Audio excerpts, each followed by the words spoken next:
Good day to you. My name is Maria Kądzielska and this is Poland Daily Culture. How many magicians do you know? And any of them personally? Well, I have a magician here, Magic Y. Hello. And also right now a director of a museum, which is a shift of organization. But this museum of tricks, illusions, magic, but also a museum of history. Because you present here figures of few magicians. The question is, there were so many magicians in the world. Why did you pick those 5 here? So we showcase the history of magic in a sum, but for our room of history, in which we have some of the exhibits originals, we cannot showcase every magician in the history because it would take, I think, much more than our 500 square meters.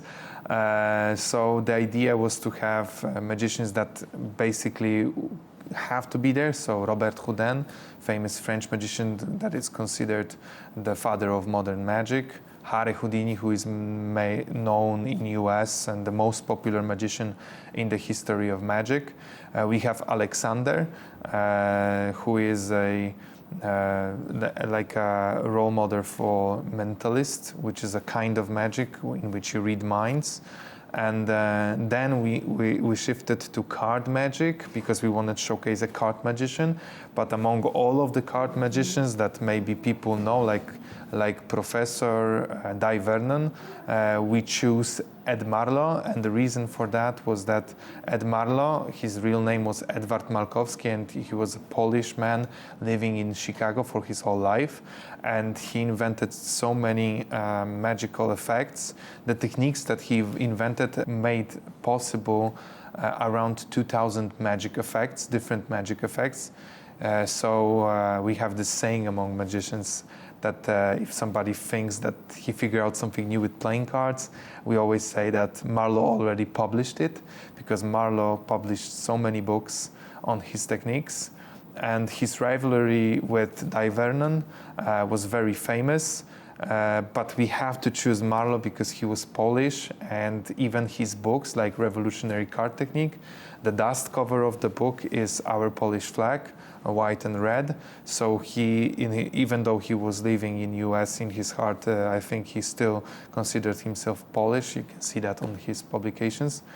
And so he was very important for us. And also with this, the most popular magician, the 5th one that we have in the museum, the most popular Polish magician that was also very popular in US and not so popular in Poland, Tomasz Chełmiński, Salvano.